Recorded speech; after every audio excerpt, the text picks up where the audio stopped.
Time now to reflect on some news stories of the past few days and put the week in focus.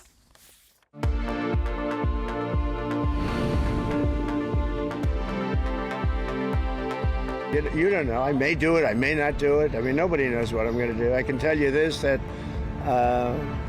Iran's got a lot of trouble. It's very clear, yes, we need to deal with the nuclear program. There's no doubt about that in my mind. But it is better dealt with as a negotiated outcome, de-escalate. Independence is the defining choice for this generation. Have no doubt about that. Because the UK status quo has proved itself incapable of delivering on the hopes and the ambitions of the people of Scotland. That's the choice. A fundamental change of direction in Scotland, or we go on with the same old arguments and we waste a generation. That's not a risk I'm willing to take. It's a difficult day for the university, but I have to say there have been many difficult days for the university since November. We need to learn the lessons from the Gaelic report. We've already started that work. Things are changing, and the way that people think about Scots, it isn't an uncouth, uneducated, working class lead. For me, I think it means less linguistic discrimination and more power for people to use the language and not feel uncomfortable about it.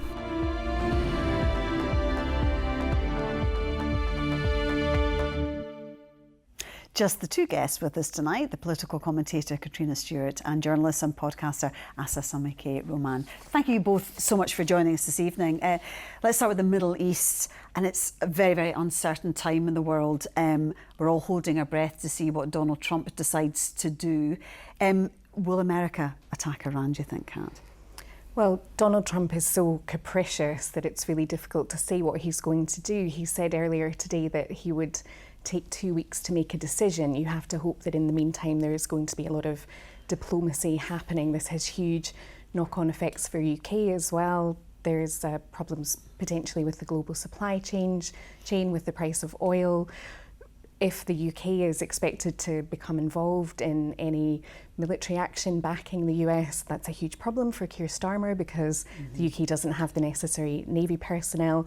It doesn't have the right sort of weapons to be involved in this. There just aren't the resources in the military. So it is a violent reconfiguration that's happening in the Middle East and quite a stomach-clenching time for everyone. Yeah, and also the G7 countries are united in, not wanting Iran to have a nuclear weapon. But what will those countries think about, potential American strikes? It is a really terrifying time, and all of this is not happening in the vacuum. This is also on the backdrop of the utter devastation that is happening in Gaza. And obviously Iran, the Iranian regime is an appalling regime.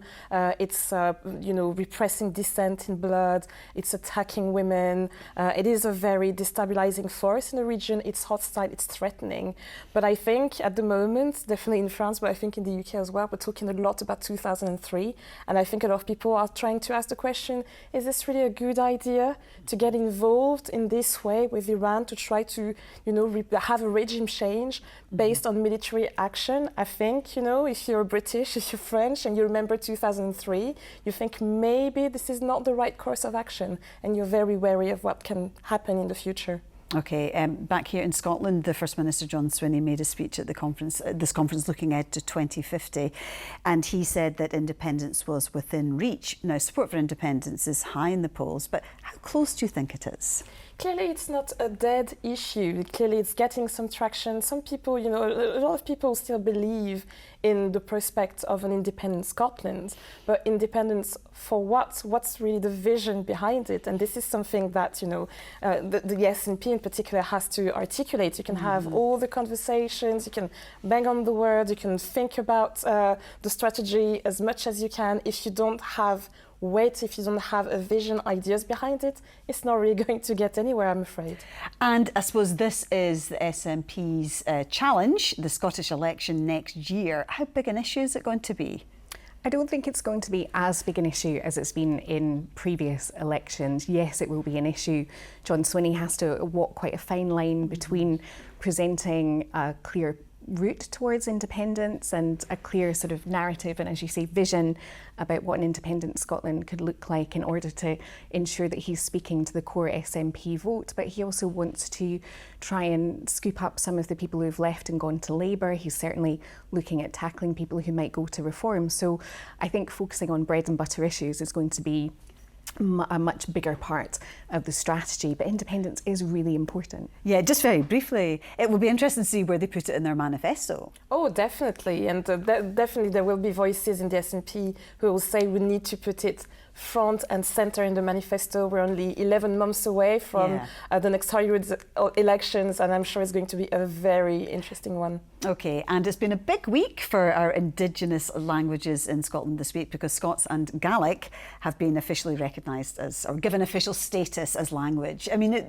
you're bilingual. What do you make of that? I think it's so important to give the opportunity to people to learn different languages and to have this kind of, different grammars really in your heads, and I think it really broadens your horizons. It doesn't necessarily have to be, Mandarin or Chinese or Arabic. It's great that you can also learn languages that are the native languages of Scotland. I think it's fantastic. I speak neither, unfortunately, but I've tried with Gaelic. I think I'll try again, maybe.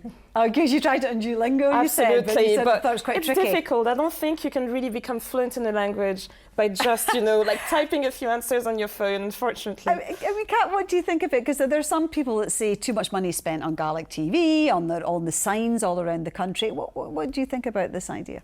I think the whole discussion around this is just really embarrassing. What sort of country confident in itself wants to do down its native language? And we are so poor at languages in the UK.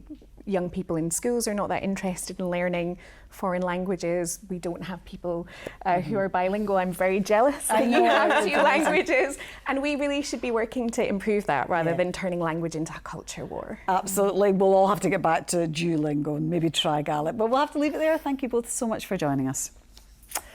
And that's all from Scotland Tonight. Thanks for watching. Good night.